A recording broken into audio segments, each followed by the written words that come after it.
नमस्कार। हिंदी की पाठशाला यूट्यूब चैनल में आप सबों का स्वागत है। पिछले महीने हम लोग स्नातक part third part two Hindi प्रतिष्ठा की परीक्षा को ध्यान में रख करके पढ़ रहे थे। पिछले 3-4 दिन से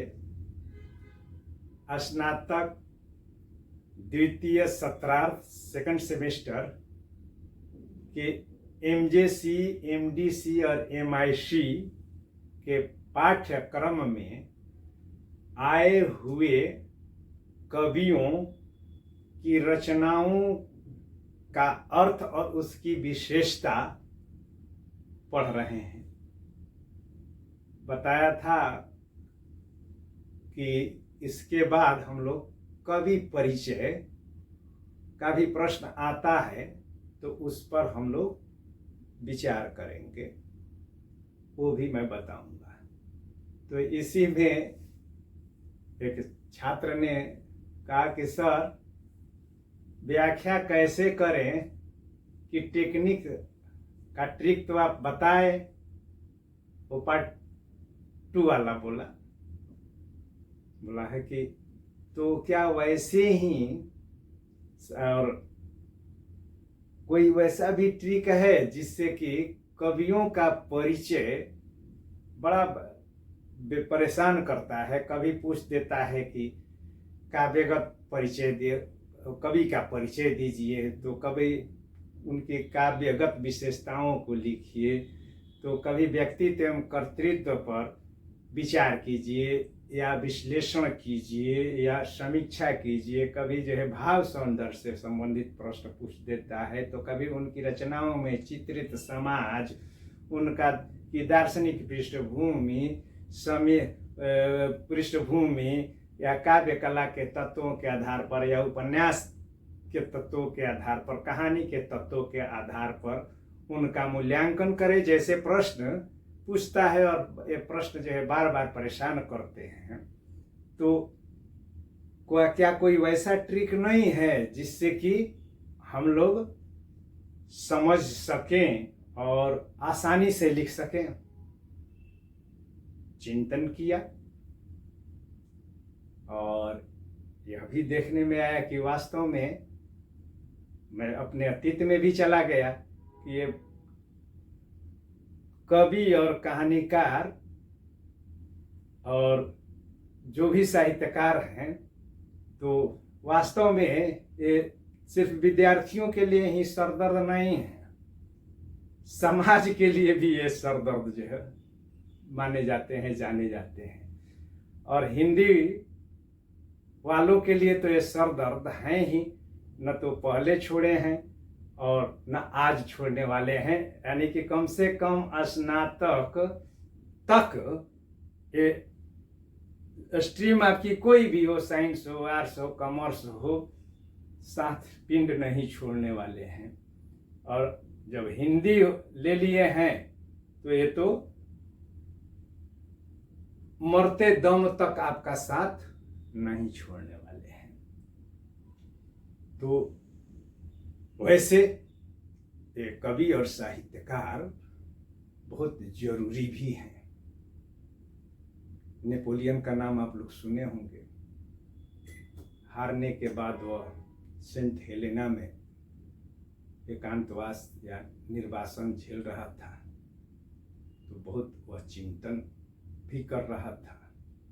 उसके चिंतन के निष्कर्षों को डीएम केटेल्बी ने अपनी पुस्तक में भी उल्लेख किया है कि नेपोलियन की मान्यता थी कि फ्रांस की क्रांति को वहाँ के कवियों ने, लेखकों ने, इतिहासकारों ने और दार्शनिकों ने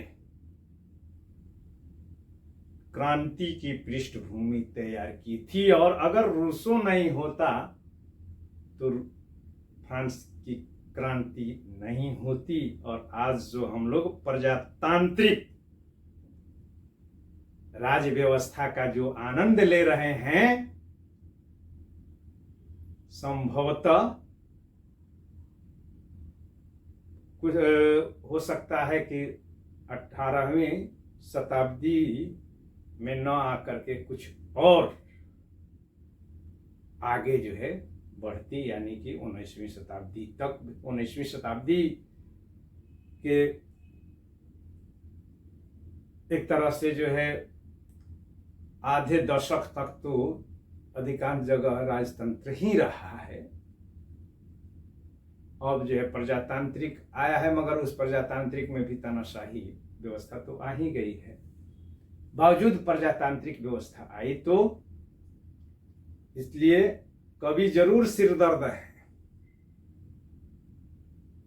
मगर कभी जरूरी भी है। और सिर्फ साहित्य के विद्यार्थियों के लिए ही एक कवि और साहित्यकार जरूरी नहीं है, वरन समाज के प्रत्येक घटक के लिए ये साहित्यकार और कवि जरूरी हैं। क्योंकि शुक्ल जी के शब्दों में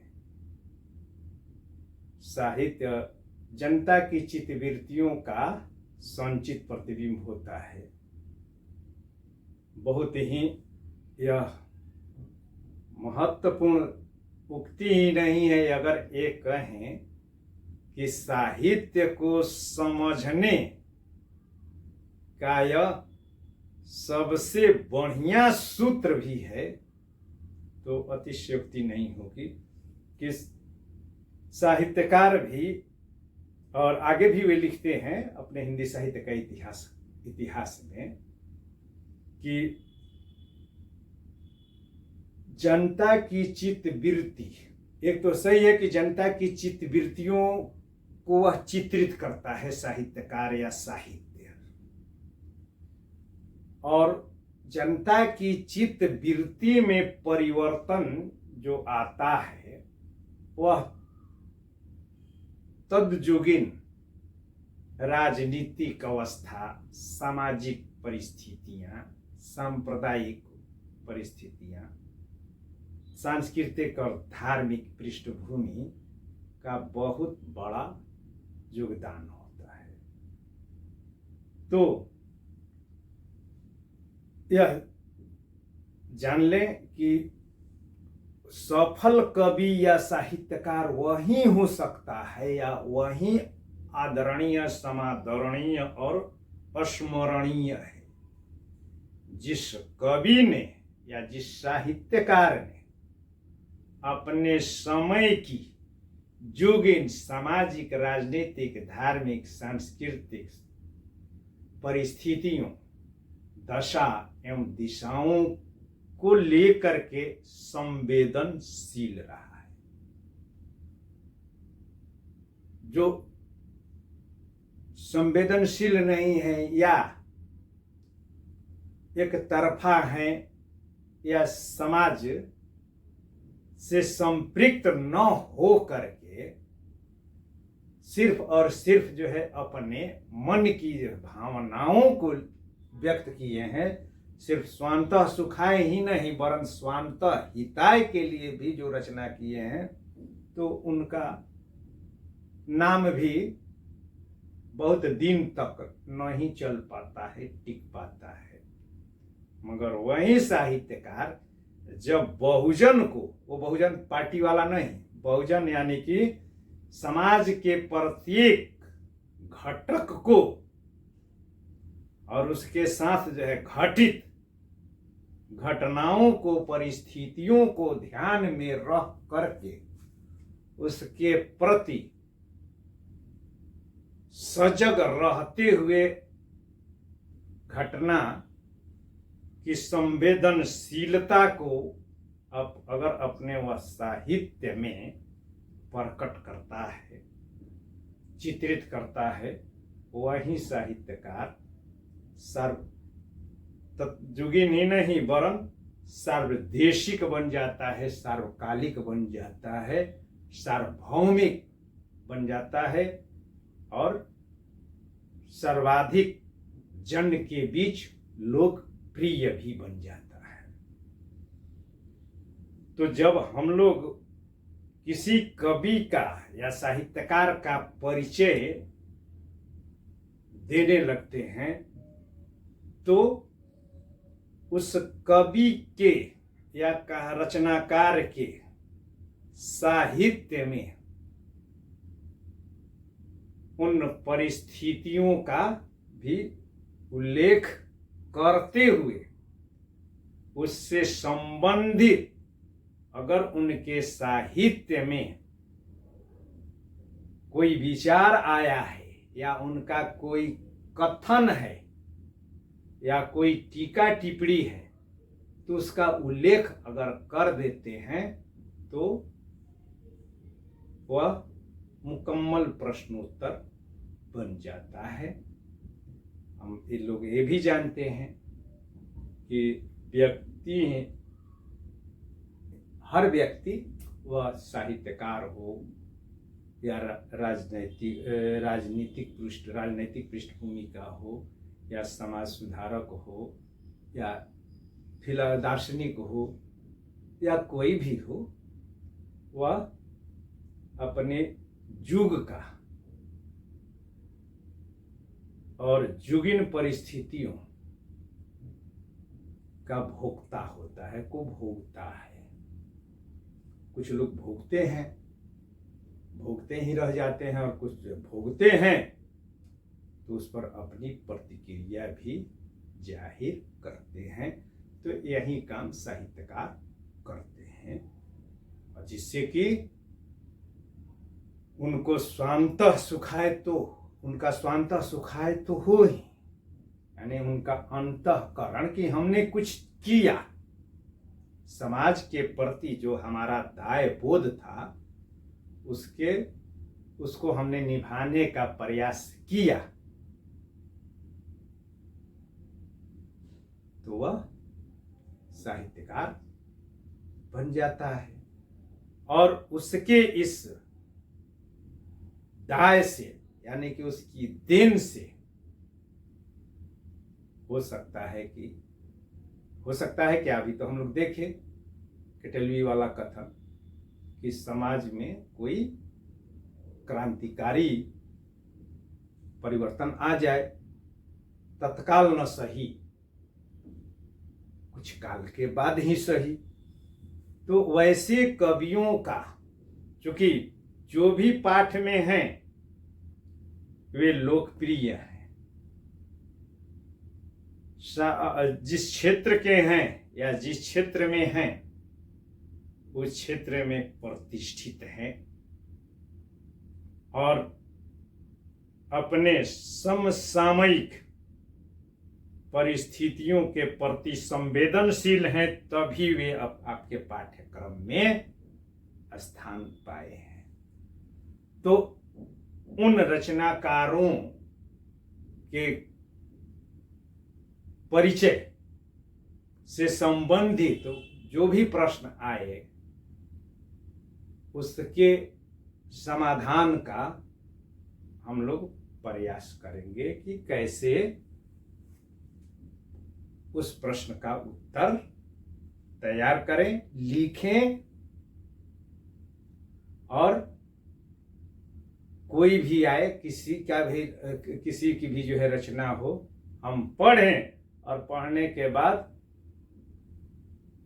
3-4-5 पेज जितने की जरूरत है, वैसे आदर्श प्रश्नोत्तर जो होता है वो 800 से लेकर के 1500 शब्दों के बीच में होता है। और सामान्यतः जो कॉपियां मिल रही है परीक्षा में, तो एक पेज में अगर सुलेख के साथ लिख रहे हैं और पठनीय अगर है तो 300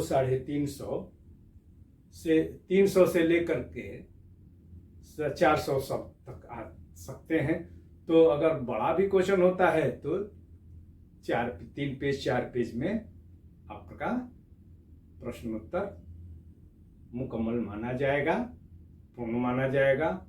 और 3-4 पेज लिखना तो सामान्य सी बात है और वह भी जो है सटीक आप लेखन कर सकते हैं अगर इस फार्मूले के आधार पर, इस ट्रिक के आधार पर अगर चलें तो।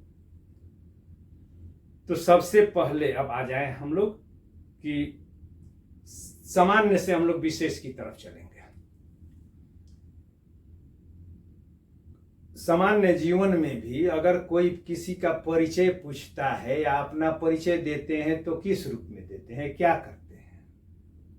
तो यही ना कि अपना नाम बताते हैं,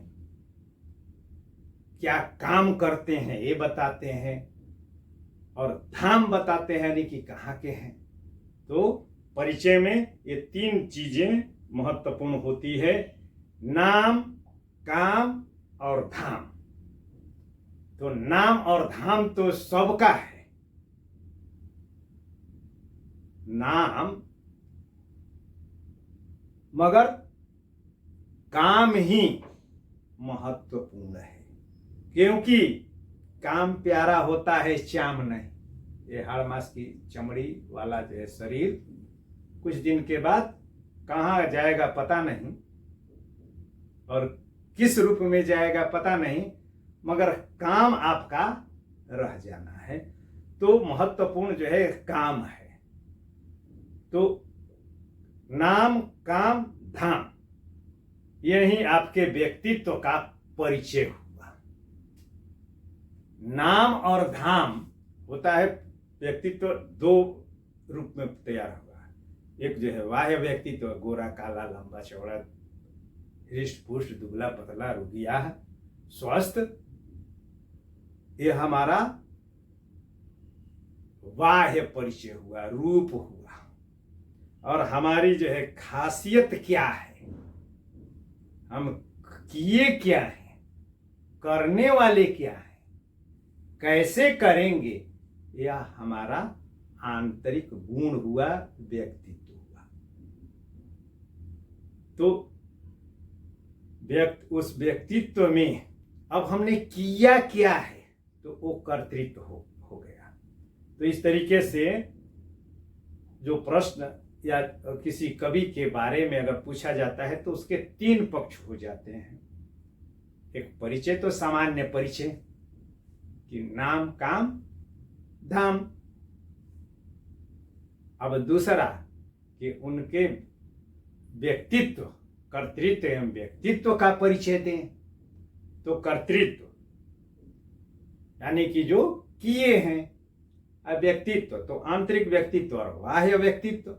आंतरिक व्यक्तित्व में, बाह्य व्यक्तित्व में उनके स्वभाव का, और कर्तृत्व यानी कि जो किए हैं, जो रचना उन्होंने की है। चूंकि यहाँ पर हम लोग कवि पर अब आ जाए धीरे धीरे, गोपुछ न्यायवत बताया था ना, तो कवि या कहानीकार या नाटककार ने जो है नाटक लिखा या कविता लिखी या कहानी लिखी, तो उस कहानी में उन्होंने क्या दर्शाया है और वो क्या कहना चाह रहे हैं और समाज से वे क्या अपेक्षा करते हैं, यही इसी का उल्लेख करना ही व्यक्तित्व एवं कर्तृत्व